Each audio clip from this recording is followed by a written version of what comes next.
Aí, gente, esse Tem, povo não mostra aqui a quantidade, né? tem 21 pessoas.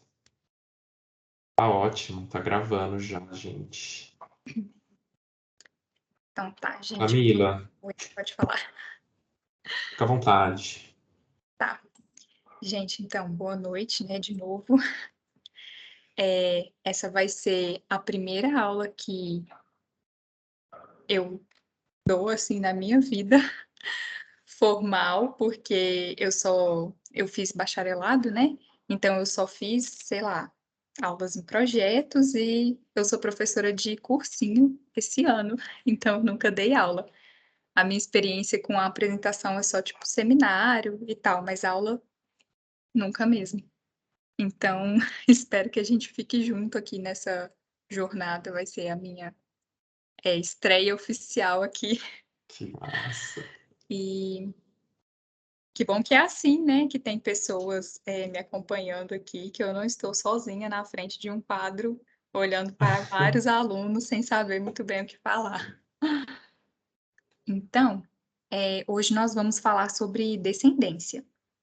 E eu escolhi fazer esse formato de aula falada mesmo, e não usar slides. Eu trouxe algumas imagens, porque hoje a gente vai falar de árvores e filogenias, e aí quando chegar o momento, eu projeto. E eu mandei o roteiro lá no WhatsApp aqui, e aí eu vou meio que seguindo, esse roteiro, mas não lendo, né, para a gente discutir, que é assim que eu faço no meu grupo de estudos de macroevolução, a gente lê o capítulo e vai discutindo. E aí, a qualquer momento, vocês podem falar, aqui no chat ou abrir o microfone, como todas as outras aulas. Então, não estou tão nervosa quanto eu achei que estaria, então podem me interromper. Eu não vou dar uma pane aqui. Então, Estamos em é casa. isso. Estamos em casa, qualquer coisa, eu tomo água com açúcar aqui. Olha, então, a gente já falou, né, sobre vários temas que vão culminar em como a gente vai, de fato, classificar os organismos, né, como a gente já falou de atributo, de função, de espécie, isso tudo foi importante para a gente chegar até aqui com esses conceitos que nem sempre são muito claros, redondinhos e fechados, mas que deram a base, né, para a gente chegar nessa aula que vai falar de descendência, principalmente quanto à classificação, né, dos organismos, que foi isso que o Darwin tentou propor. Porém, quando ele falou, né, de, descendência com modificação, ele teve algumas falhas de comunicação, na interpretação, na tradução, né, e isso gerou algumas discussões, né, e alguns problemas, na comunidade científica. Eu achei engraçado que até no texto ele fala, né, o autor fala que teve, uma tradução errada para o francês de um falso cognato, e as pessoas ficaram, pensando que o descendente se referia tanto aos parentais quanto à prole. E eu tentei até entender essa parte, assim, porque eles usam a mesma palavra para relações familiares lá. E aí esse é um ponto fundamental do capítulo também. Mas aqui no começo, né, eu coloquei que o foco principal vai ser essa organização, né, como eu falei, a classificação dos seres, e falar sobre alguns conceitos, que são importantes para diferenciar 3 tipos de árvore, que é a árvore genealógica, uma árvore filogenética e a árvore da vida, certo? E aí, quando, eles falavam, né, de genealogia, eu lembrei bem daquelas aulas de genética, que a gente pega, né, o quadradinho, o Vini já até fez em alguma aula, o quadradinho lá representando o homem, a bolinha a mulher, e faz então os cruzamentos e coloca os descendentes. Então, genealogia nada mais é que a ligação direta entre indivíduos reais, conhecidos, digamos assim, amostrados daquela população. Então, genealogia é isso. Eu lembro que quando eu era pequena, na escola mandavam a gente fazer. Vocês fizeram? "Ai, faz a sua árvore genealógica". E aí você desenha a arvorezinha com seus avós, geralmente pede só até os avós, né, porque aí daí para cima, aqui no Brasil já é difícil chegar até no avô, no tataravô, quem tem gente que tem sorte, né, de ter. Mas aí você faz lá os seus avós, os seus pais, você e seus irmãos. Então, genealogia é isso, certo?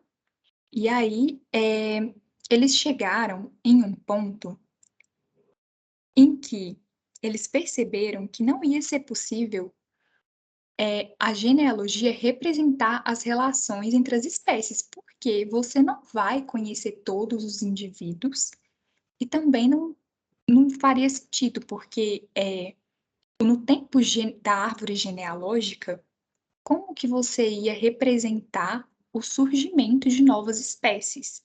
Ia ficar algo, assim, imenso, porque ia levar muitas gerações, né, para surgirem espécies e irem divergindo. E aí, a gente tem aquela questão, metafórica, né, do ramo, da árvore e do tronco, que vão simbolizar as linhagens, porque isso é como que se encurtasse o tempo. Hoje a gente tem isso, mas antes não tinha. Aí eu vou projetar a primeira imagem aqui. Teams é o mais complicado. Espera aí. Janela. Isso, a primeira imagem aqui, que seria lá, né, o do Conde de Buffon, foi aí, né? Vocês estão vendo. Que ele tentou representar aqui uma genealogia, mas olha como eu acho super confuso. Ele estava estudando cães aqui, e vocês podem notar aqui que tem umas linhas, uns cruzamentos aqui, vai formando, né, triângulo, losango, e não fica uma forma definida. Fica algo assim Camille, muito linear. Oi, desculpa. pode falar. Será que você consegue aumentar um pouquinho a foto? Consigo. Que ela tá assim meio mais. Ela tá pequena no centro, mas não sei se dá. Só se. Olha, é para dar, mas eu esqueço como que dá o zoom aqui, porque não tá aparecendo. Ctrl+, Ai, será que mesmo, vai? né? Ali Vai. tá apagado. Ela é bem Ah, foi. desfocada. Eu tentei achar umas melhorzinhas, só que as de artigo tava assim, sabe. Eu sei Sim, que não, mas ficou bom agora. sim, é que algumas são mais finas, né, as linhas.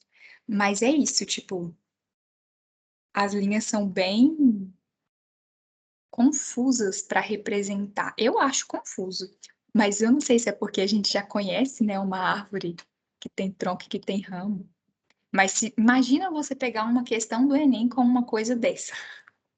Você não ia conseguir nem ler o que que era ali, o que que estava acontecendo, não dava tempo de entender. Não é uma figura, intuitiva que resume os conceitos, né, que faz ali um agrupamento. Era o melhor que eles tinham naquela época, mas não tá fazendo, essa sumarização, né, dos conceitos. Parar de compartilhar a imagem, que eu vou voltar a falar do texto. E essa foi a primeira, né, árvore aqui que mencionou lá no texto. E depois vem um botânico, né, um botânico aqui que tentou então representar as plantas. E ele adicionou então uma dimensão temporal, porque aqui no Conde de Buffon, ele estava representando, assim, o que ele estava acompanhando, né, dos cachorros. Então, ficava bem mais difícil ele colocar uma noção de tempo, eu imagino, porque você vai acompanhar as gerações dos cachorros, mas isso não vai, assim, demorar tanto tempo, sabe, para ele precisar representar esse tempo na árvore. Já esse botânico aqui, eu nem vou falar o nome, tá no texto, ele tentou colocar aqui no comprimento dos ramos a dimensão de tempo, sabe. Ele tentou representar aqui de alguma forma essa dimensão de que levava algumas gerações para surgirem linhagens de plantas. É isso que eu entendo aqui olhando para a árvore dele. Vocês conseguem ver uma diferença aqui que também tem uma certa hierarquia? Eu achei que tem uma certa hierarquia aqui nessa imagem.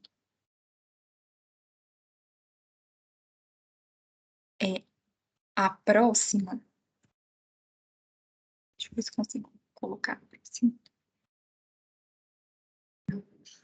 Principalmente porque parece que tem uma sequência, né, Camila? Assim, é diferente da outra que então tá tudo meio interligado e nessa você vai vendo uma sequência das linhagens aparecendo, assim, né?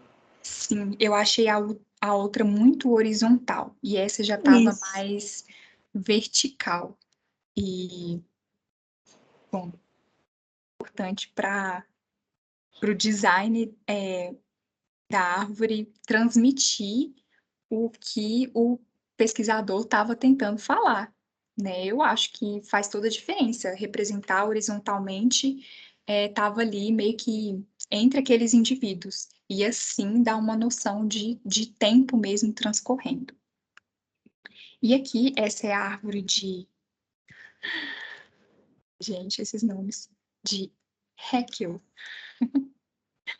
Que ele está, então, representando aqui todos os grupos, né? Ele está tentando aqui representar todos os grupos e já tem também uma escala dimensional, só que, assim, uma coisa que não tem, né, é meio que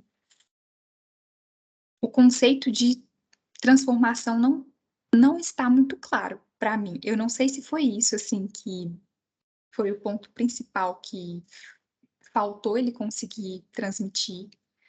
E também, se era esse, né, o pensamento dele, eu acho que não. Eu acho que faltou esse ponto aqui. E, gente, desculpa pela imagem, mas realmente essas imagens estão bem fora de qualidade, assim.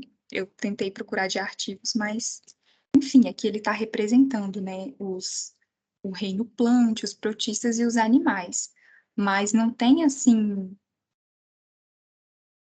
essa questão da transformação, como eu falei para vocês.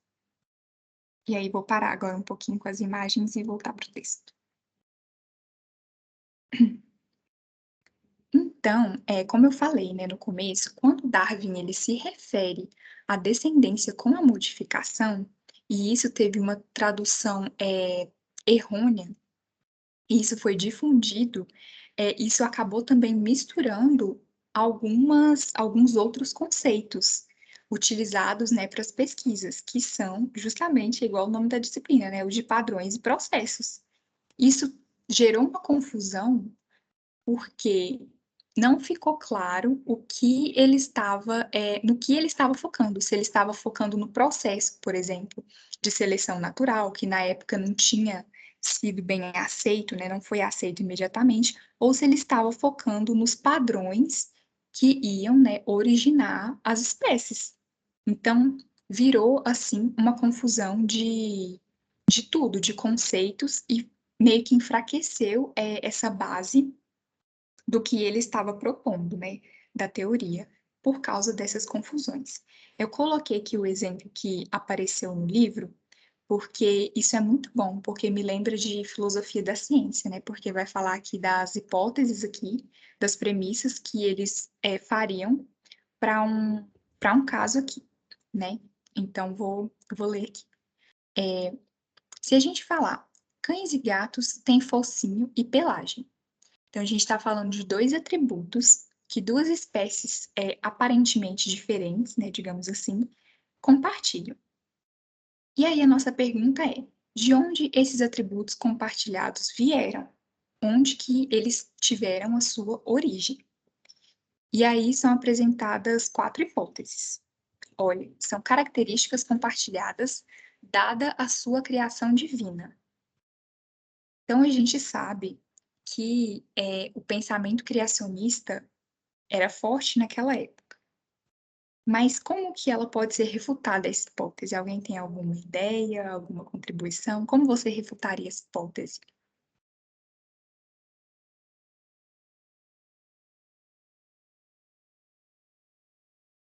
Deixa eu ver se tem aqui.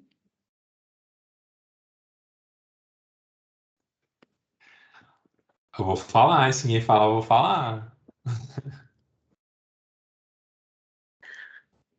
A minha impressão, o grande O problema. Pedro vai falar. Ô, Pedro, fala.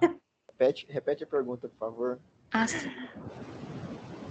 Olha, eu tô falando que cães e gatos têm focinho e pelagem por causa da sua criação divina. São características compartilhadas desde a sua criação.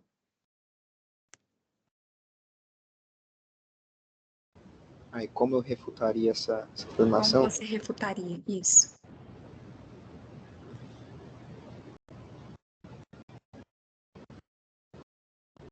É boa pergunta. A primeira coisa que veio na minha cabeça, né, não deve ter nada a ver, é o Deus dos 5 minutos, né? Nossa, o que é isso, Deus dos 5 minutos? Porque, na verdade, eu sou Deus, eu criei o universo há 5 minutos.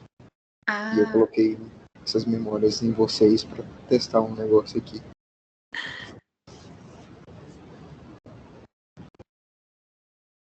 entendi. Então, existe uma falta de evidência, né, da criação. Só que como o Vini fala, é falta de evidência não é evidência. Pera, ausência de evidência não é evidência de ausência. Eu sempre me confundo. É isso aí, Vini. Então, a gente não conseguiu provar até hoje que Deus existe. Mas não é porque a gente não conseguiu provar que ele não existe. Só que aí vira um argumento circular. Só que essa hipótese já seria refutada porque, na época, já não estava de acordo com o pensamento científico, porque a religião já estava sendo separada da ciência. Então, não é uma hipótese insuficiente e que vai resultar nesse argumento circular. Você não pode provar que Deus existe, mas você também não consegue provar que ele não existe. Então, utilizar a criação para justificar alguma característica sempre vai cair nesse gargalo. Beleza? Ô, Camila, Sim. só ia falar que essa frase do ausência de evidência não é evidência de ausência não é minha, não, viu? Eu acho que quem popularizou foi o Carl Sagan, essa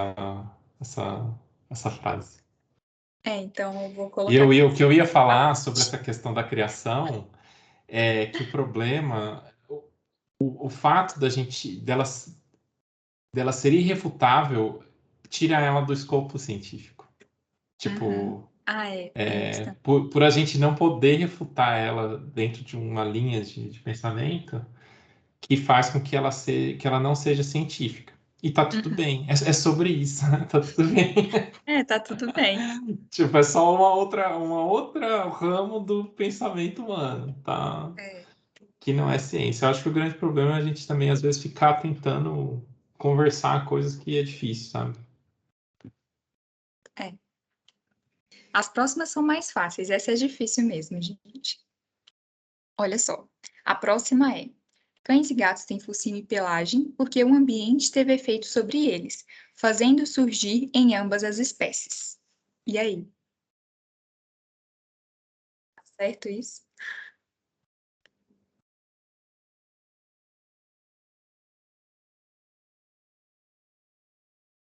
Como que vocês refutariam isso? Só gato e cachorro que tem focinho e pelagem? Ou são vários mamíferos? Os vários mamíferos estão no mesmo ambiente? Não. Então, eles colocaram o exemplo do urso polar. O urso polar está num ambiente super gelado, que cães e gatos não estão, mas ele tem focinho e pelagem. Só que ao olhar para cães e gatos e ursos, a gente sabe que eles são espécies que compartilham um ancestral comum. Para a gente é mais fácil ver isso hoje, porque a gente já tem meio que isso no consciente coletivo, porque isso popularizou, né? Você consegue ver o que são mamíferos. Mamíferos têm pelos e todos têm. Aqueles gatos lá, modificados. Gente, vamos lá para a próxima hipótese. Então, como eu falei, né? Ela é refutada por causa do urso, né? Da existência de outros animais que estão em outro ambiente, mas que têm as mesmas características. Então, cães e gatos têm focinho e pelagem porque ambas as espécies possuem tais características e podem se cruzar. Essa hipótese faz sentido, gente. Vocês já viram? Vocês já imaginaram se cruzasse cachorro com gato? Aí quem gosta dos dois ia ser o mais feliz dos mundos, né? Ia ser massa. Já pensou, gente? Um cachorro com personalidade de gato? Nossa, seria bem legal. Sempre quis ver um cachorro que tem personalidade de gato. Deve ser muito incrível, tipo, ele achar que você que mora na casa dele e não te receber no portão, latindo, pulando em você, e, tipo assim, só olhar pra sua cara e falar: "Cadê minha comida?", né? Cat Dog. Tem um desenho sobre isso?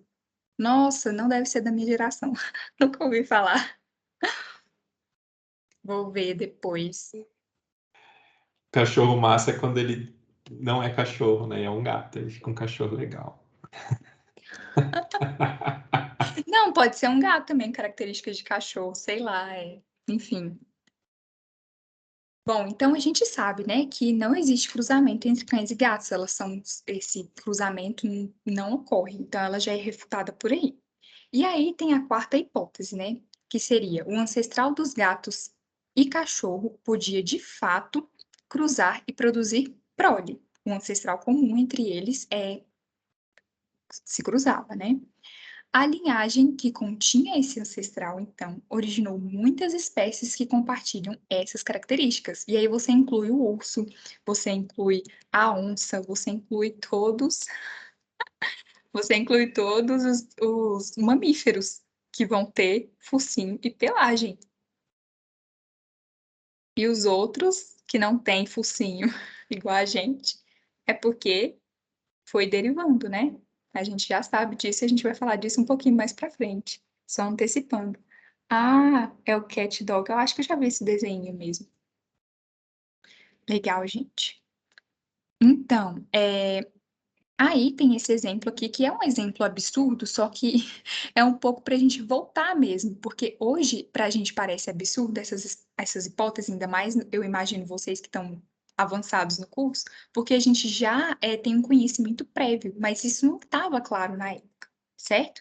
Então, a percepção de que um ancestral comum não requer um processo específico para existir, que ele é abstrato, que foi o ponto-chave da virada. E quem foi que conseguiu transmitir isso? Darwin, né, com o desenho da árvore dele. Eu acho que eu não preciso nem projetar, porque tem biólogo que tem isso tatuado.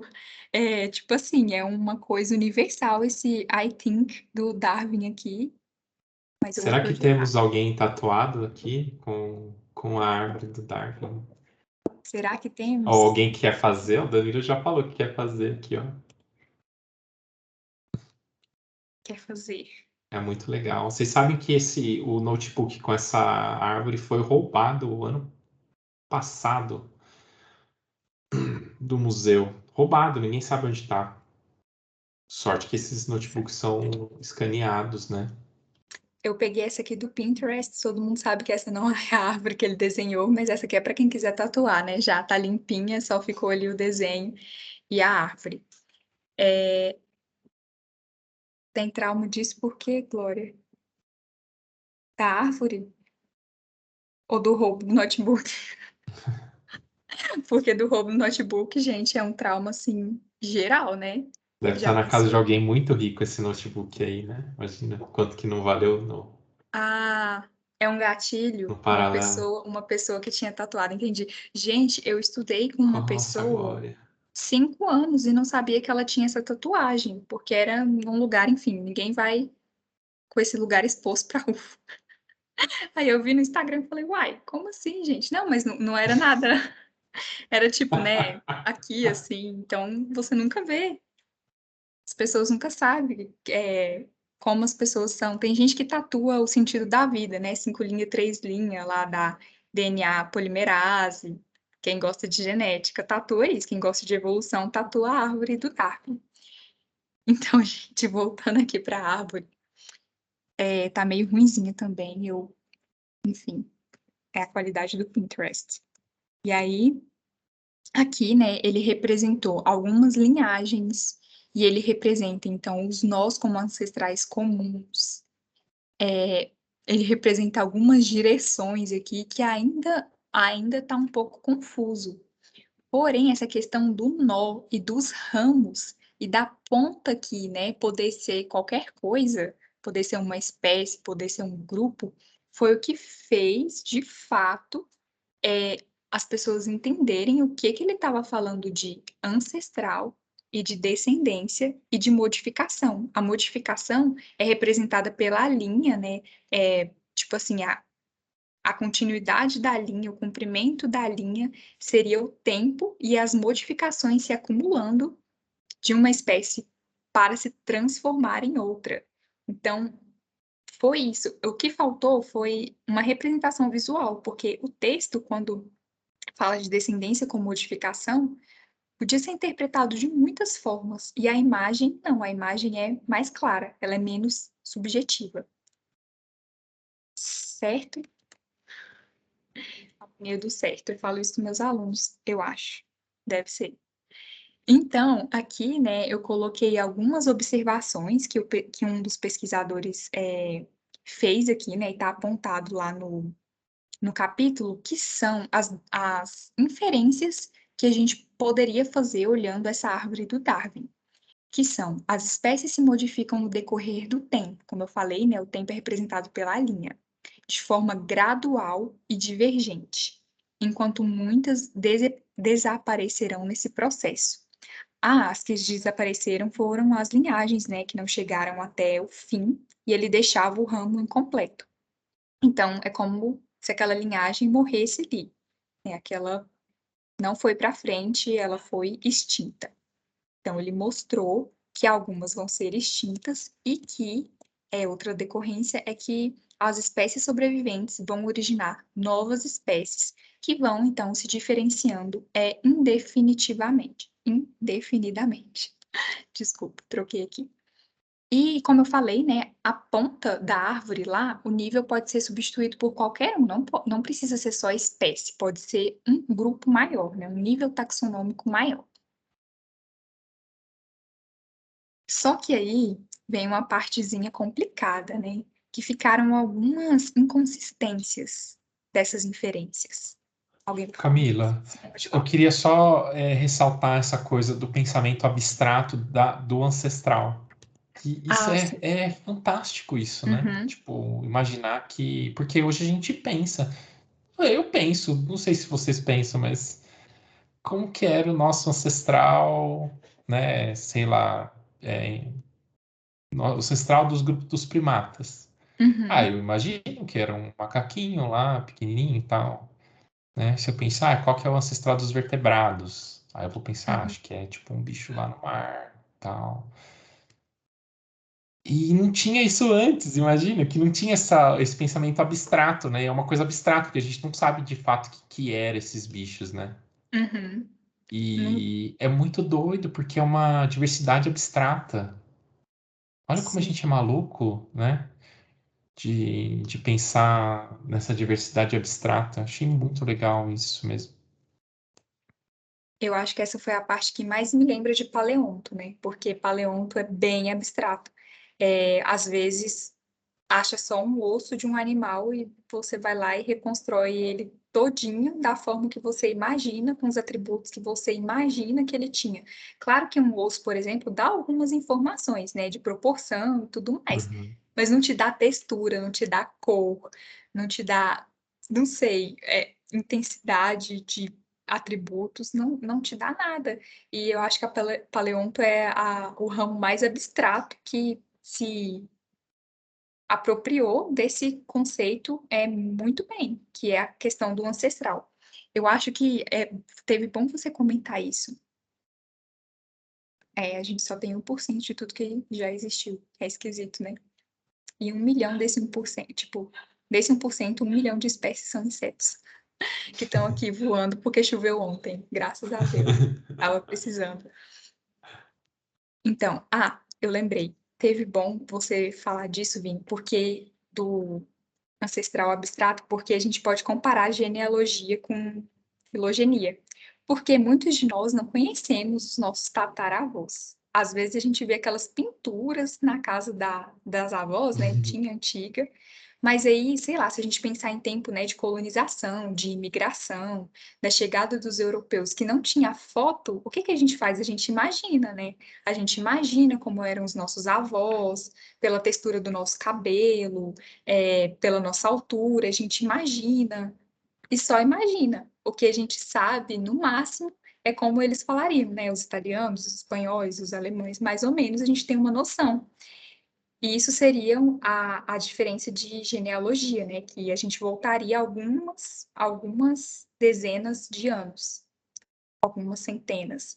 E aí, se a gente for comparar com filogenia, a gente vai voltar lá, por exemplo, num ancestral dos vertebrados, que foi há milhões de anos. Então, a dimensão temporal é completamente diferente e o tipo de informação que a gente tem também. Então, essa questão do ancestral abstrato fica bem claro para esses dois conceitos. Pode falar, Amanda. Não, é só porque eu acho esse ponto que vocês estão falando também, para todo mundo aí que é biólogo, que dá aula nos cursinhos e fala com os tios, assim, o que eu já percebi muito no senso comum, em termos de entender evolução, esse é um ponto crucial para as pessoas entenderem evolução, que é a ideia do ancestral. Eu lembro de conversar, por exemplo, com a minha tia, e ela falar assim, não, eu não acredito em evolução, porque se a gente viesse dos macacos, como que os macacos estão vivos aí até hoje? Uhum. Então, essa é uma ideia clara de que ainda não se entende bem essa questão do ancestral, né? E isso está muito presente, então é bom a gente ter isso claro para a gente conseguir também explicar para as pessoas, né, qual a diferença. Sim. E só um adendo que eu estava lembrando, eu fui num museu, no Smithsonian, uma vez que eu tive a oportunidade de... Caiu o áudio. Deu. Amanda, Oi? volta um pouquinho que deu uma travada. Tá cortando. Você estava falando de uma época maravilhosa do governo Lula-Dilma aí. Pois é, tive essa oportunidade maravilhosa de ir para o Smithsonian. E lá eles tinham uma exposição sobre os hominídeos, a evolução do homem.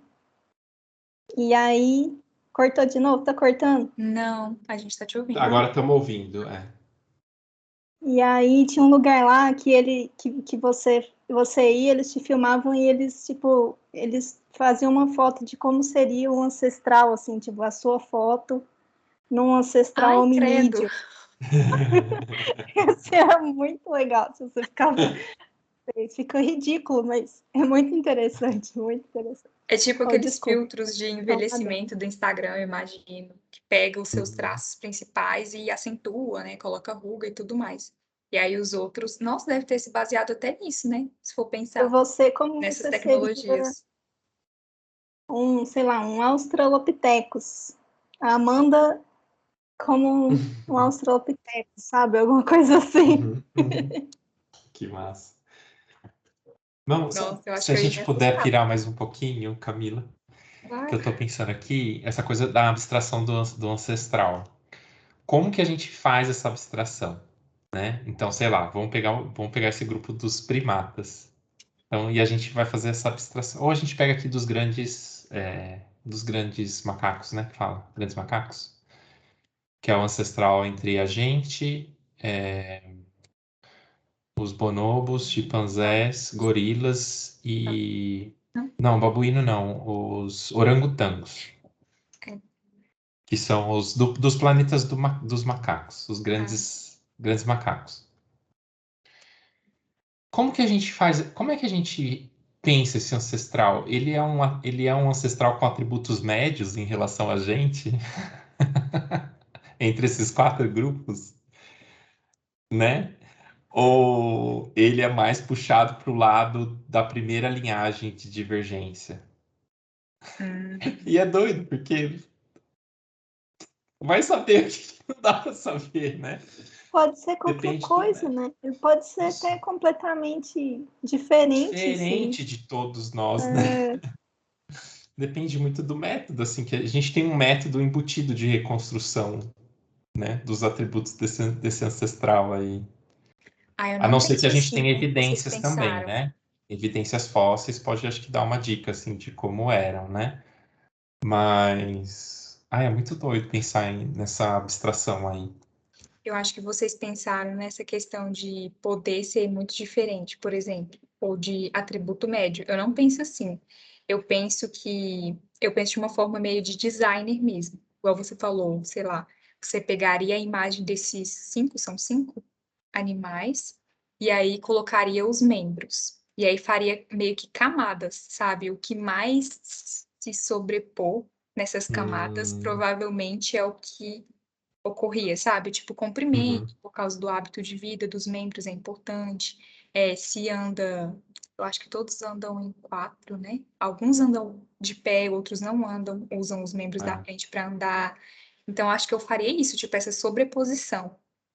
Entendeu? Tipo, de atributos. Mas não sei, acho que esse não é o método. Eu penso mais na parte de design mesmo. Se a gente fosse desenhar esse ancestral, eu faria assim. Muito legal. Então, eu ia entrar na parte que o Darwin representou, né? E algumas inferências são um pouco incorretas.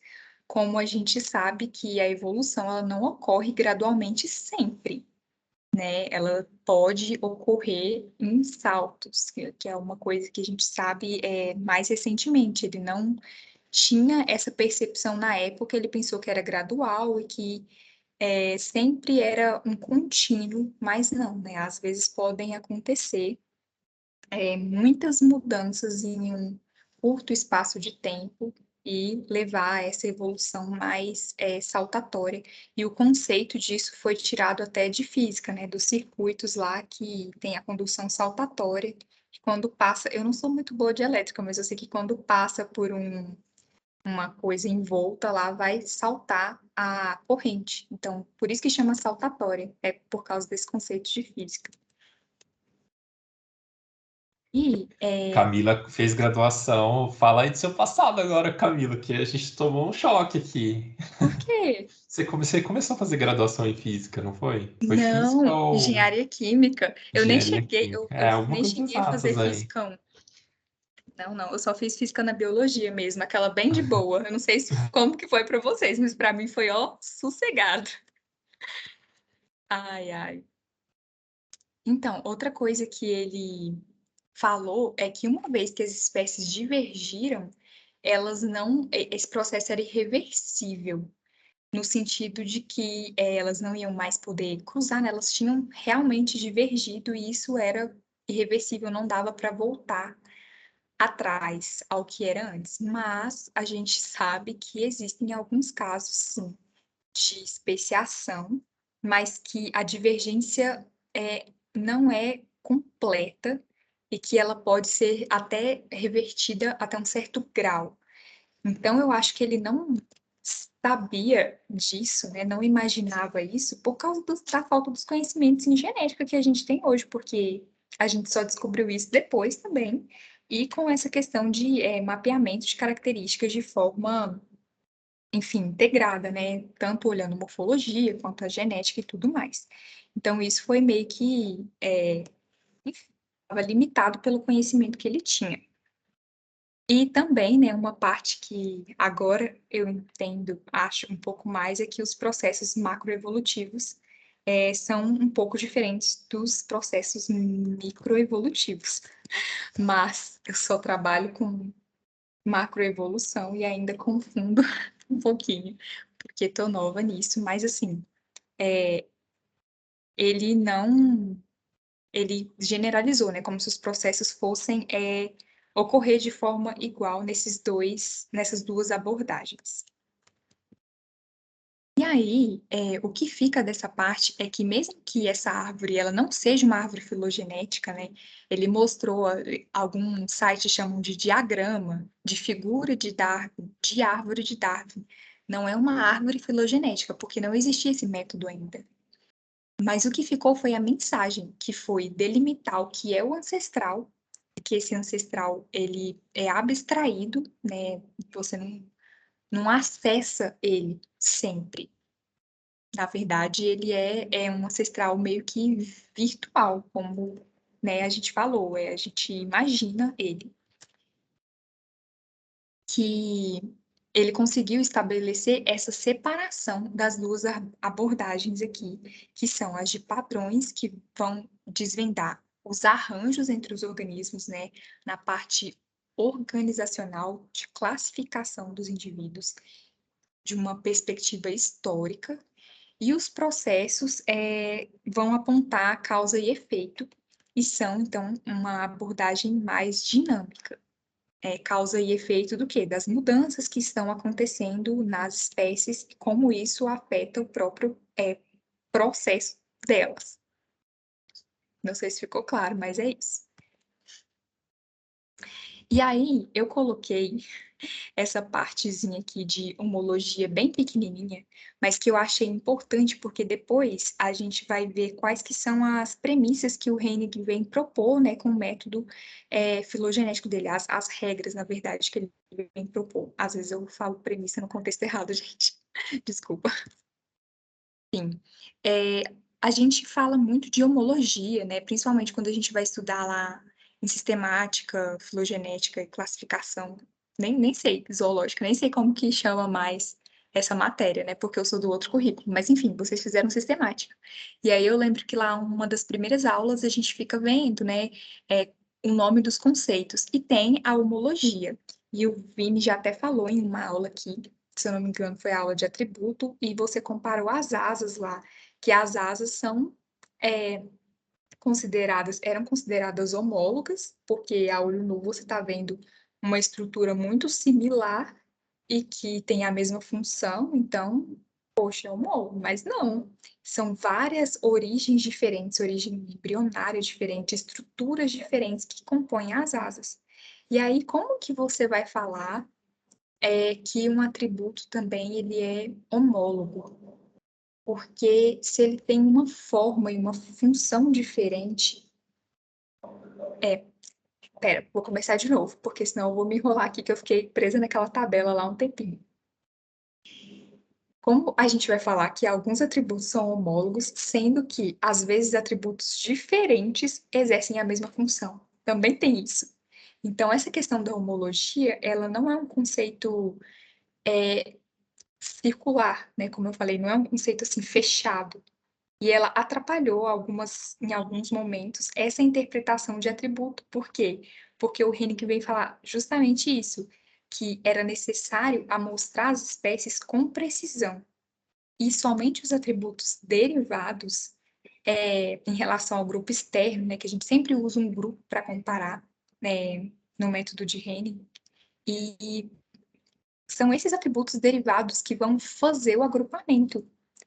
Então, a questão da homologia, se a gente for considerar, sei lá, deixa eu pensar num exemplo que eu não pensei ainda, mas, sei lá, considerar inseto como grupo externo de ave, vai ser confuso, sabe? Porque você vai focar num atributo que é derivado, que você acha que é homólogo, mas na verdade ele vai ser um fator de confusão na análise, porque ele simplesmente vai se misturar ali e não vai conseguir te direcionar. Então, os atributos derivados é que vão direcionar o agrupamento entre as espécies. Ficou claro, gente? Às vezes eu me perco no raciocínio. E também ele veio falar, né, daquela questão que a gente também ouve lá nas aulas de agrupamentos que não vão incluir todos os descendentes de uma linhagem, né, que são os parafiléticos, e os grupos polifiléticos, que não vão considerar indivíduos que têm o mesmo ancestral como mais próximo. Vão considerar mais de um ancestral, então vira um grupo polifilético. Então, isso não tem como existir no método. Por quê? O Darwin veio justamente mostrar lá a questão do ancestral abstrato e que ele é que vai originar as linhagens descendentes. Então, você tem que considerar os clados, né? Os clados que são monofiléticos, que incluem tanto aquele ancestral quanto todos os seus descendentes. E o exemplo clássico disso, que a gente chega na biologia e descobre, porque, bom, para mim foi uma descoberta na época, répteis e aves, né? Aquele exemplo clássico, que a gente sempre pensou que eram grupos separados, e não são, né? Enfim, vocês já, imagino que já viram isso. E é isso, já tô indo aqui para a parte 3, gente. Se estiver muito rápido, vocês me falam. Eu sou acostumada a dar aula de 40 minutos, então eu falo bem rapidinho. Agora a gente chegou na parte que eu acho assim que é o ponto de atenção para essa aula, que é quando a gente vai comparar aqui genealogia e filogenia.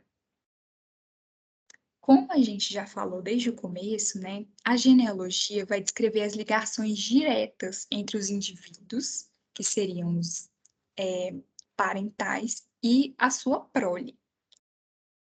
Então, ela é uma ligação muito direta, igual eu falei, parece um heredograma, e são indivíduos reais, enquanto uma árvore genealógica no sentido filogenético, ela vai ilustrar essa relação entre ancestrais e descendentes. Eu coloquei ambos abstratos aqui. Por quê? Porque às vezes o descendente pode ser abstrato também. A gente não precisa definir qual é o descendente. Ele pode ser abstrato, e isso é bem chocante, porque geralmente a gente vê a árvore, né, e lá na ponta tá um descendente lá definido. Mas não, ele pode ser abstrato também. Certo? E aí tem aqui, né, as duas figuras para a gente ver. Deixa eu projetar de novo. Primeiro, quando vocês já digitaram no Google, né, em algum momento da vida, árvore da vida, uma imagem. Vocês já fizeram isso, gente? Eu adoro a imagem daquela árvore da vida que é celta, que é a árvore que vai em volta, que é dentro de um círculo. Ela também aparece quando a gente digita árvore da vida. Porque, né, é um conceito aí de uma cultura que se difundiu. Só que essa árvore da vida aqui, que a gente está vendo, hipotética, né, que é difundida aí pela comunidade não científica, porque aqui eu peguei de aqueles sites que tem as imagens, né, com ícones para a gente utilizar. Então, elas colocam aqui na ponta, né, seres viventes da atualidade e coloca aqui alguns ramos, né, alguns terminais e sugere aqui uma certa percepção de tempo, mas vocês acham que isso aqui é uma árvore da vida? Os bichos da Amanda tudo lá embaixo, lá, ó. Aqui, né? Cadê? As plantas também, ó, tudo escanteado aqui, ó. Precursores. Precursores. Você tá rindo que isso? Aí lá E em olha cima aqui, tem, sei lá, tem um leão, né? tem um O ser cara humano. que é uma cabeça, o ser humano é só uma cabeça, só. E o outro aqui é um macaco pendurado, olha lá no L, gente. Mas é bonito, gente, eu acho bonito, né? Sim, só que eles vão lá e escrevem que é a árvore da vida. E aí fica difícil para a gente depois desconstruir o que é a árvore da vida com todos E essa esses árvore aí conceitos. praticamente só tem animais, né? Desculpa, tem hora que parece que eu corto porque tá. Porque só tem um ramozinho pequeno aí com planta, olha. Pois é, a parte mais importante tá deixando de lado. Então, né? Assim, Nossa, gente, desculpa, mas um girassol, eu tô vendo aqui, tem um girassol, uma rosa. no topo, girassol na ponta, né? Nossa. Deixa eu ver o que tem na base. São as algas, né? Ai, gente, parece que eu só achei a imagem ruim, né? Eu salvo aqui, tá no Word, fica melhor a resolução, porque fica menor. Mas enfim. Tem uma cenoura aqui também, ó, quase na pontinha. Bom, enfim, né? As plantas estão aqui meio negligenciadas para o Vini, que é botânico, ele não gostou dessa árvore da vida. Mas então, gente, o que vocês pensam sobre isso? Isso aqui é a árvore da vida? Isso aqui não é uma árvore da vida? O que vocês acham? Bom, aqui eu coloquei que existe uma confusão, né, entre a representação dessa árvore da vida, porque ela é metafórica. Isso, na verdade, eu até peguei emprestado do roteiro do Vini, porque eu não tinha pensado nessa palavra. Ela é metafórica. Se você está colocando ali indivíduos viventes atuais e meio que falando que foi assim que aconteceu, e colocando igual essa noção de tempo não está muito clara, então ela se torna metafórica. Ela é mais um artifício educativo do que uma representação da árvore da vida, né? Ela é praticamente só uma representação artística que não vai condizer com a ciência, né? Com o que os estudos trazem. E a outra, né? A outra que eu coloquei nas minhas aulas que eu dei para os meninos no cursinho, né, para eles saberem aqui o que é, como que é a classificação. Após que eles não entenderam nada, é essa aqui, porque primeiro tem aqui a questão das cores, separando os domínios, né, que é algo acima de reino. Então já tem aqui as cores, tem também os ramos, né, indicando a proximidade aqui e o que, digamos assim, veio primeiro, que foi bactéria, as arqueias, e depois eucariota. Tem aqui a relação, né? Quem é mais próximo de quem desses grandes grupos aqui? Tem esses grupos aqui que são, se eu não me engano, isso aqui é polifilético, como que chama? Politemia, quando tem isso? Eu esqueço os termos. Politomia, quando tem essas relações não resolvidas. Então, isso aqui seria a árvore filogenética da vida. Quando a gente pesquisar, vai sair basicamente essa. Tinha algumas outras que tem as imagens também, mas eu acho que é mais para fins educacionais também, né? Enfim, porque ninguém vai lembrar o que é, sei lá, microsporídea. Eu não lembro o que é isso, sinceramente. Eu não lembro se é, tipo, tem alguma coisa que tem esporo, mas não é muito informativo para mim. E aí, se alguém quiser comentar alguma coisa, gente, o Vini colocou uma pergunta aqui. Pode falar, Vini. Não, eu só queria comentar uma anedota histórica. Porque quem propôs essa ideia dos 3 domínios foi um biologista molecular chamava Carl Oeze. E isso foi lá na década de 60, eu acho. E na mesma época também, quem propôs uma árvore da vida foi a Lynn Margulis, uma bióloga importante, que foi a bióloga que descobriu a endossimbiose, né? A formação dos eucariotos teria vindo da fagocitose de uma célula por outra, tal. Então eram 2 grandes pesquisadores da biologia, né? A Lynn Margulis, inclusive, foi casada com o Carl Sagan, que foi outra pessoa que apareceu aqui.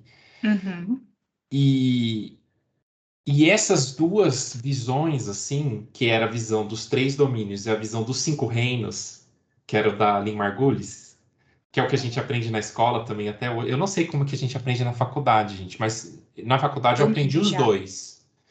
Na faculdade eu aprendi os 2. Inclusive tem um livro dela que chama Os 5 Reinos. eles ficaram assim em debate até a década de 90, eu acho, que foi quando começou as técnicas moleculares, filogenética, né, usar os dados moleculares para resolver a filogenia. E aí se prevaleceu a coisa dos 3 domínios. Né? Então, eu lembro que... Chocante, assim. É verdade. Eu lembro que a Chocante. gente estudou Dalim, foi só endossimbiose mesmo, e depois que veio, assim, essa coisa de domínio, já veio, ó, domínio tá acima do rei, Tá certo, e já. a gente já meio que aprendeu por isso. Assim, que eu me lembre mais foi isso. E Dalim a gente leu mesmo a endossimbiose para criptógamas, para a gente entender como é que tinha cloroplasto, como que teve a mitocôndria, por que que eles têm Mas DNA mesmo próprio. a visão de 5 reinos, ela é insustentável, porque ela é totalmente parafilética, né? Então, isso que a gente aprende na escola, que domínio está acima do reino, não... Não é Na isso. verdade, gente, essa hierarquia lineana é complicada, viu? Porque onde você estabelece os grupos é sempre arbitrário. Então, sei lá, para as plantas, tem uma ordem Asteralis, sei lá, ou uma classe Rosides, que é correspondente à classe Asterides, que acabou de aparecer aqui, né? O girassol. O girassol e a rosa. Uhum. Mas assim, onde você coloca esse corte é arbitrário, né? Sim. É arbitrário. O que é isso, Filocode? Lá vem, gente, complicar. Ou resolver, né? Fala, Danilo. Pois é, Camila, essa é uma das grandes questões que eles estão tentando trazer essa nova proposta, né, para construir essa hierarquia e colocar os nomes em si, para organizar isso aí melhor do que o Linneu já deu ali, deu início, né, o start em si. Mas a gente usaria, assim, o código genético para... E tem todo um argumento, né, escrito já em 3 livros, se eu não me engano, sobre isso. Vale a pena pesquisar, gente, é bom. Baixei aqui já pra gente ver. Porque eu fico curiosa, já tem que ver na hora, gente. Vamos ver o que é isso. Deixa eu ver se tem tempo. Bora ver rapidinho.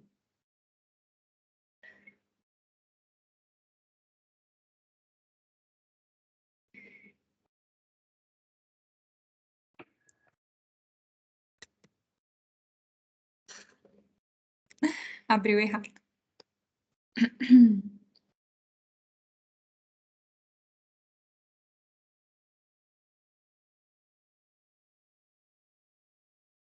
Nossa. Eu baixei uma Nossa, que imagem aqui. doideira. Entendi. Aqui seria... Gente. Sabe o que isso me lembra? Isso me lembra... Tipo, conjunto. Me lembrou muito conjunto, assim.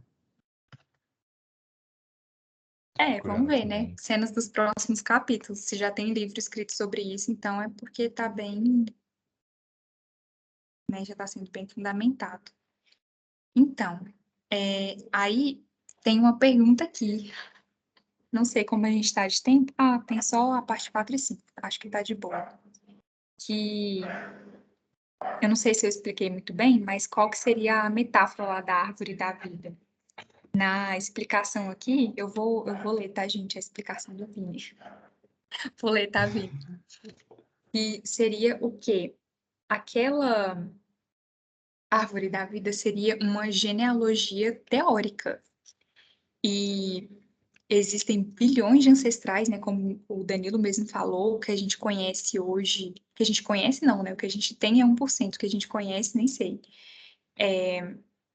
Tem bilhões, então, de ancestrais e descendentes ligados por suas relações genéticas que serão eternamente desconhecidas, porque se a gente não conhece nem a diversidade que a gente tem hoje, imagina tentar reconstruir todos os ancestrais e todos os descendentes que já existiram. Eu acho que nem existe um computador com capacidade para calcular algo assim ainda, sinceramente, porque, né, seria uma filogenia, assim, desculpa, uma genealogia muito gigante. E o processo evolutivo, ele foi acontecendo ao longo do tempo, através desses descendentes do passado para o presente. Essa parte aqui que eu achei interessante, né, que a gente vai falar que do passado para o presente, a gente reconstrói uma genealogia. E do presente para o passado, uma filogenia. Isso é uma diferença entre as duas também. Porque a filogenia trabalha com o que a gente tem para tentar recuperar, reconstruir, refazer os passos do que aconteceu no passado. Mas a genealogia não, é igual eu falei, nossa, será quem foi que veio da minha família lá no passado para que eu chegasse até aqui hoje? É o contrário, é do passado para o presente. E essa árvore da vida é uma abstração, assim como o ancestral lá, né? Então a gente está bem abstrato aqui na aula hoje. E ela é uma necessidade teórica que explica como as espécies que não se cruzam atualmente possuem características semelhantes. Nossa, eu lembrei de uma aula de artes, vou compartilhar rapidinho. Eu tinha uma professora de artes maravilhosa. Ela fez a gente pegar a terra, peneirar, misturar com cola e fazer uma tinta primitiva. Diz ela pra gente que era uma tinta primitiva. E desenhar com carvão, né? Porque era o que tinha, né? Nas pinturas rupestres, algumas eram com carvão, aí começou a misturar carvão e óleo, enfim. Ela foi explicando pra gente. E ela pediu pra gente desenhar um animal.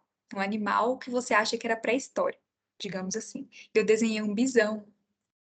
E eu lembro que a única coisa que eu fiz foi contornar um animal bem gordinho, com 4 patas e com chifre. E eu não defini olho, eu não defini isso. Então, gente, eu acho que eu sempre fui uma bióloga. Olha, Vinícius, sempre fui. Tava reconstruindo o ancestral. Gente, eu tinha uns 10 anos, eu construí, tipo, desenhei esse bisão. Acho que ele tá aqui em casa até hoje. Então, eu imaginei que o bisão, ele ia ter isso. Ele ia ser um bovino, bem gordinho, com 4 membros e chifre, e só. E ele estava lá numa paisagem marrom, porque era a tinta que eu tinha e que eu achava que representava mais o cenário que ele vivia. E só.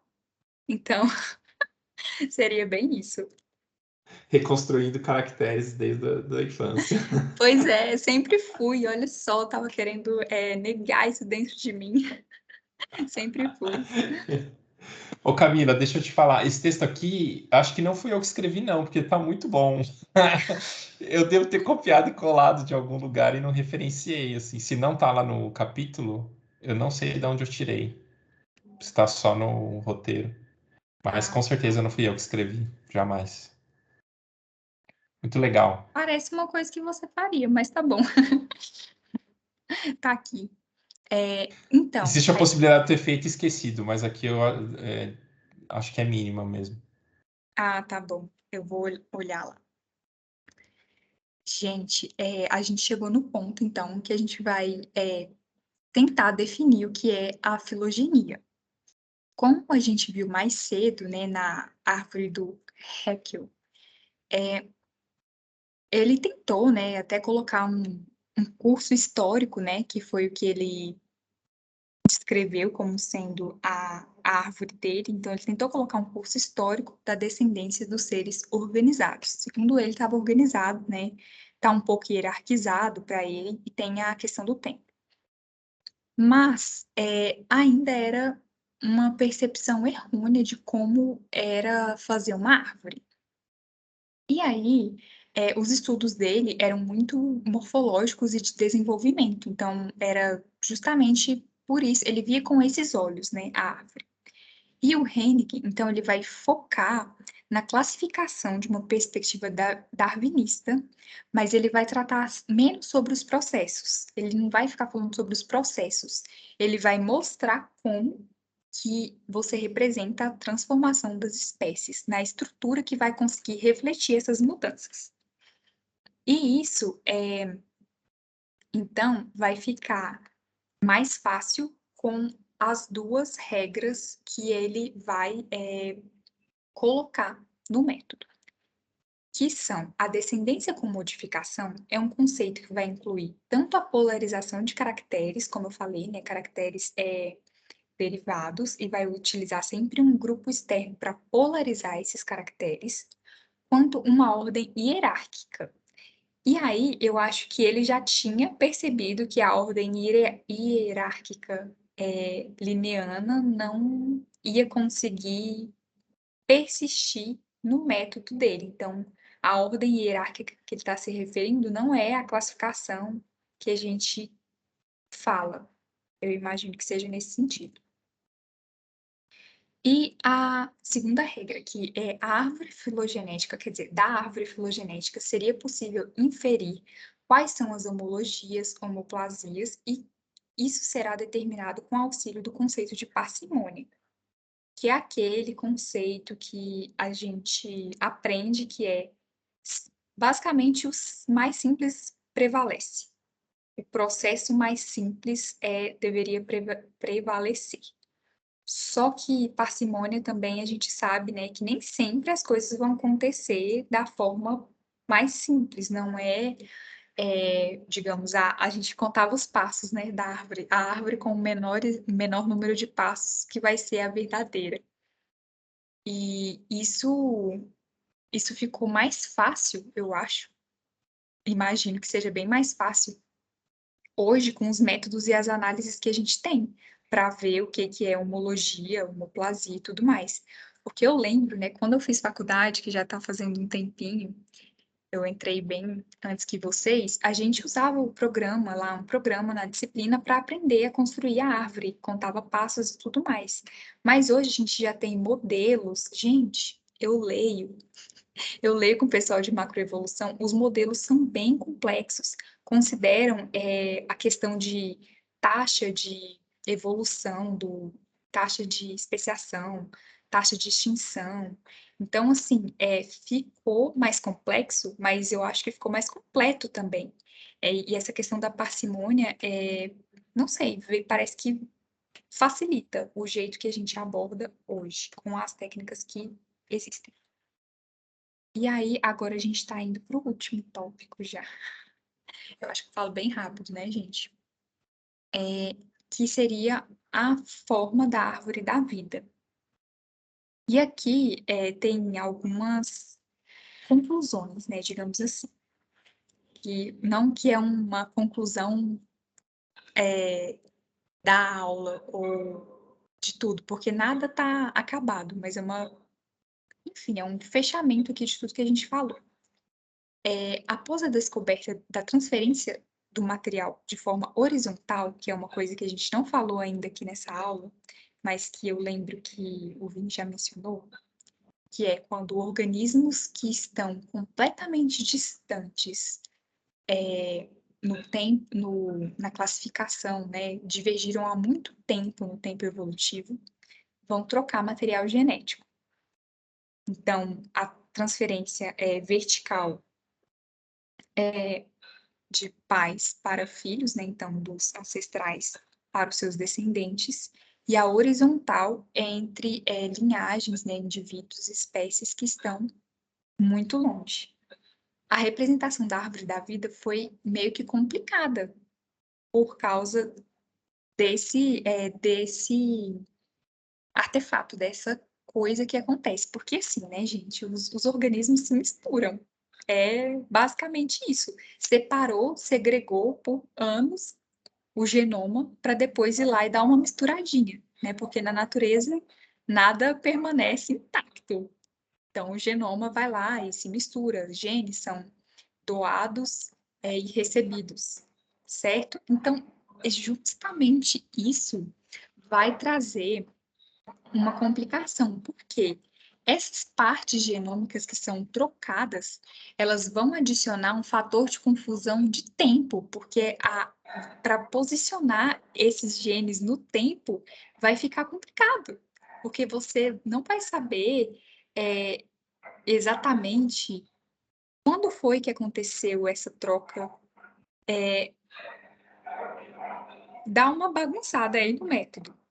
E aí, isso é até uma pergunta que eu tenho para você, Vini, que eu fiquei curiosa.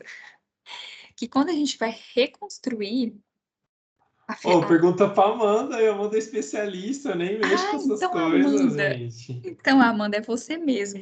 Eu não sou, não. Vocês que mexem com planta, que tem não sei quantos genomas, não sou eu que trabalho com essas coisas. Olha só. Aqui está falando que vários genes do genoma têm que ser considerados, certo? Para a reconstrução da filogenia. Só que aí está falando que vai ter que reconstruir uma filogenia por gene. E aí, você reconstruir uma filogenia por gene vai tentar posicionar, né, o surgimento desse gene, imagine, quando ocorreu a troca ali. Só que, tipo, o indivíduo não é só um gene. E aí, como que você faz depois para você juntar a filogenia de cada gene separado por genoma, entendeu? Por indivíduo, para o genoma que tem todos aqueles genes.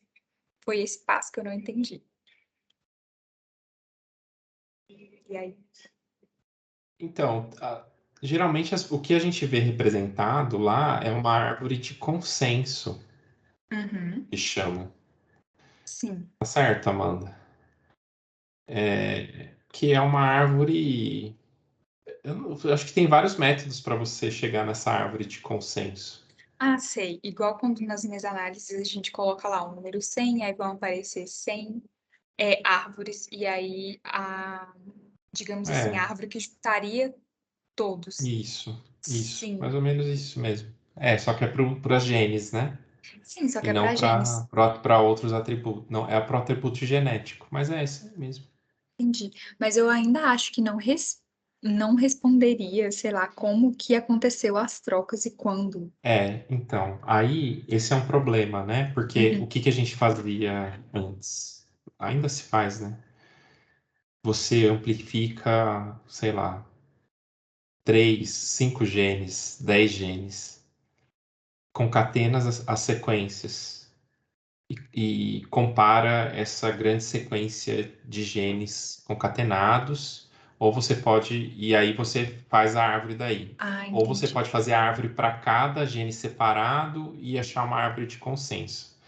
Agora, se você, né, se a gente está interessado em estudar essas reticulações, a gente precisa do genoma inteiro,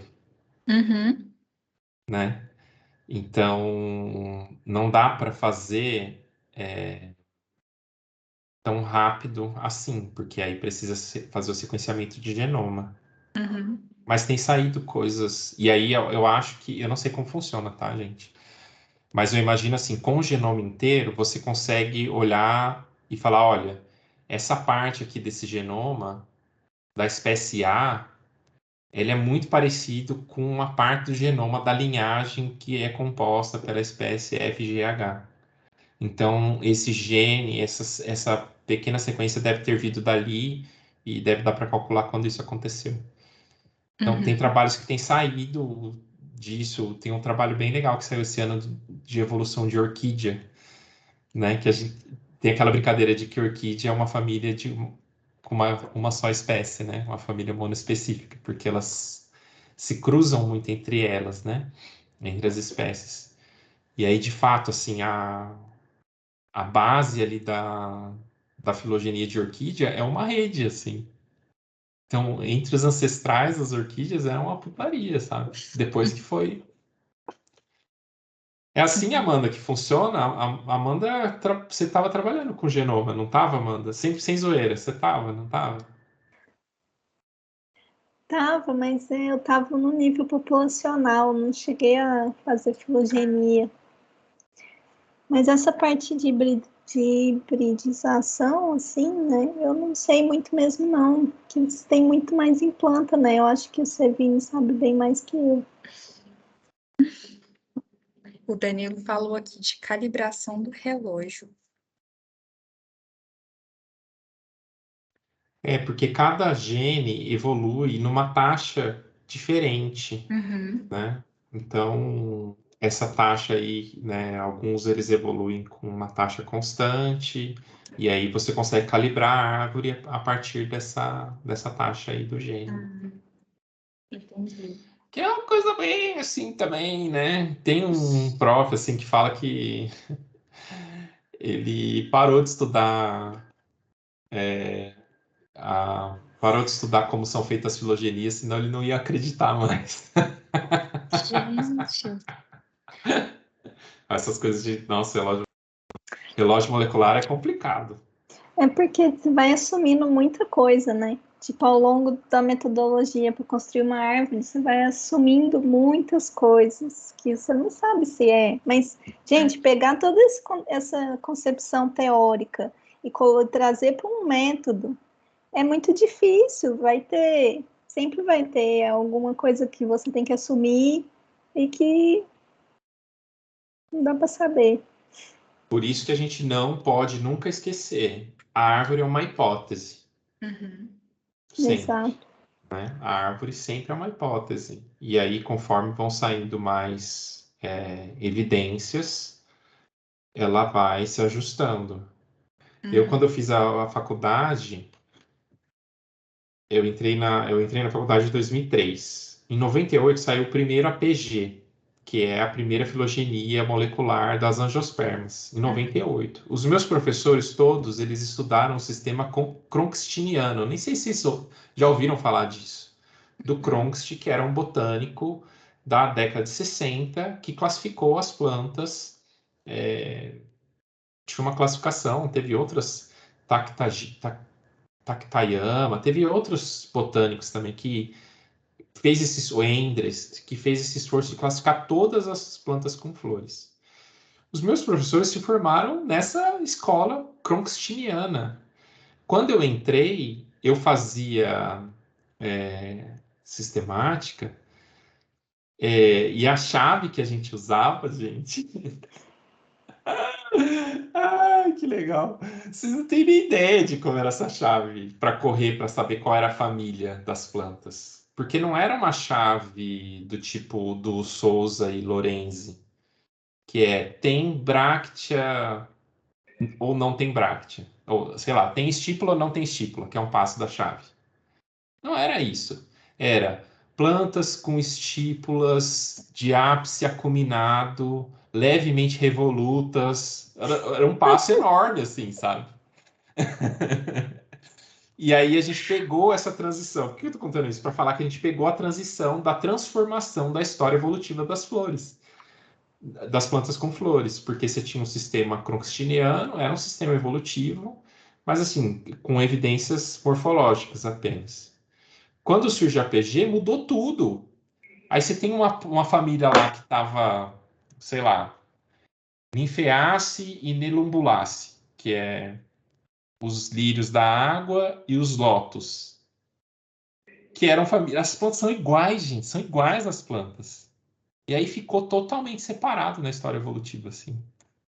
Uma ficou basal, as Ninfeaceae ficaram basais e os Nelumbo ficaram lá na base de Eudicotiledônea. E aí todo mundo como assim, sabe? E aí veio a PG2. Aí, sei lá, Bombaceae, que era uma família super legal de plantas, das paineiras lindas, colocaram dentro de Malvácea, que é a família do algodão. Aí você fala, gente, que tristeza, sabe? Tinha uma família mó boa. É...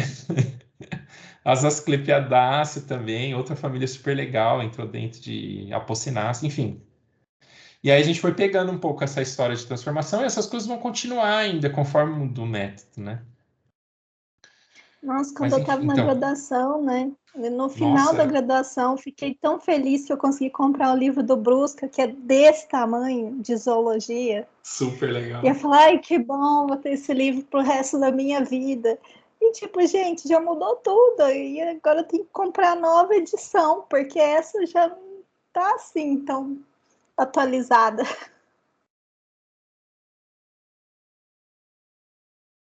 Aqui tem o Judge, que é da botânica, é a mesma coisa. Eu fiquei pensando nas provas práticas de botânica para classificar uma planta. Era a prova, então. A prova inteira para classificar uma planta, para correr a chave. Não tinha como colocar nem duas, então. Nossa, gente, era muito mais difícil fazer botânica. Sem zoeira, assim. Eu nunca fui muito, assim, da parte de nomenclatura, assim. Mas era mais difícil. Com certeza. Esse livrinho aí do Souza e Lorenzi, ele é muito bom, porque é só para Nossa, muito bom. Só para as plantas brasileiras.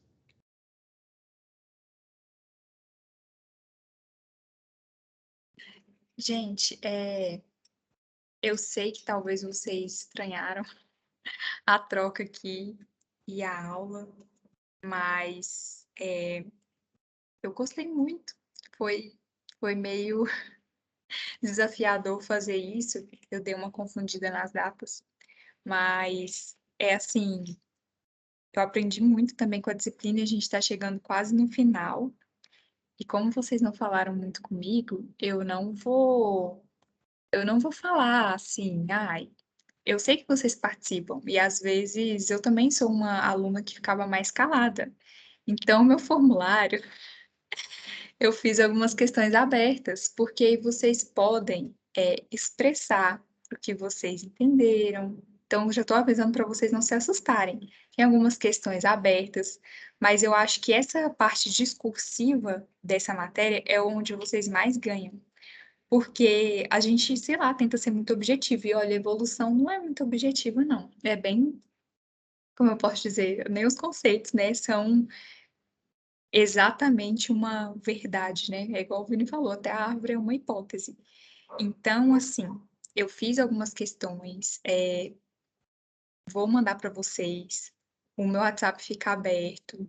Se vocês quiserem trocar alguma ideia, achar que tá difícil, eu tentei me basear bem no roteiro mesmo, porque eu também tive, eu não sei se vocês leem, né, os capítulos dos livros. Eu imagino que seja uma leitura muito difícil. Eu achei ele bem truncado, porque eu estou acostumada com o do Harman, e o Harman tem uma escrita diferente, né? E achei, assim, bem completo, porque fala de atributo, fala de espécie, fala de filogenia já nesse capítulo. Então, ele vai meio que fechando tudo que vocês viram aqui, né? Então, é isso, assim. Estou avisando que o meu formulário tem questões abertas, que eu quero trocar uma ideia com vocês também, tá? Camila, eu quero falar que sua aula foi ótima. Muito legal mesmo. Assim, é tanta coisa legal, porque eu lembro de quando você era estudante, assim, sabe? E agora eu tô te vendo como professora, assim, isso é bem legal mesmo de ver isso. É bem legal. E adorei, assim, o fluxo super, super perfeito. Muito bom. Ai, gente, muito obrigada. Às vezes eu me arrependo, sabe? Eu não fiz licenciatura por falta de tempo. Eu ia fazer, só que aí veio pandemia. Então, eu não consegui, né, ficar com a licenciatura e com o mestrado. Eu acho que eu ia enlouquecer.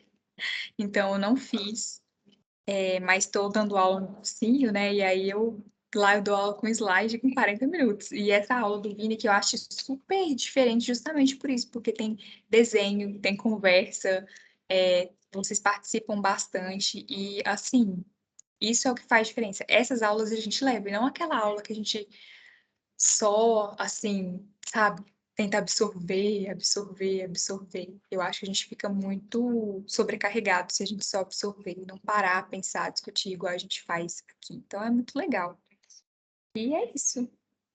Eu não tenho mais muita coisa assim para falar. A gente fechou aqui os conceitos. E aí vou só esperar aqui. Não sei se eu já posso mandar o formulário. Acho que já pode mandar. E, Obrigada a vocês. bom, a semana que vem temos um feriado, né, gente? Então não vamos nos encontrar. A gente vai se encontrar daqui 2 semanas para o nosso último tema. que é vida. Vamos falar da vida. Vamos Que falar bom. da vida. É. E eu também espero encontrar vocês depois desse último tema para a gente conversar sobre a disciplina em geral, né? Para a gente ter algum tipo de feedback para tentar melhorar da próxima vez que oferecer, né? Eu sempre anoto e tento considerar, e é sempre muito bom esses feedbacks. Assim, para quem dá aula é o momento mais importante, na verdade. Porque a gente sempre descobre umas coisas assim que dá para Acho melhorar mesmo. que acha que estava bom, talvez É, ainda podia sempre, melhorar. sempre. Eu queria estar. É porque eu tenho duas casas, gente. Eu queria ter ficado com o meu quadro. Eu tenho um quadrinho assim de desenhar, sabe? Porque você usa o Ah, que seu da hora. Word aí, Aham. né? Eu tenho meu quadrinho assim para desenhar as coisas. Mas essa aula, como as árvores eram figuras mesmo, aí eu Uhum. consegui utilizar as figuras. Atividade Ah, 2, sabe uma gente. coisa que eu ia falar? Para quem também tem interesse mais na questão operacional, sabe? Ah, como é que eu desenho uma árvore a partir dos valores dos atributos? Nos capítulos do livro mostra como se faz isso, nesse capítulo de descendência, né? Como faz polarização, operação de polarização, tal. Se alguém tivesse interesse, mas acho que estava fora.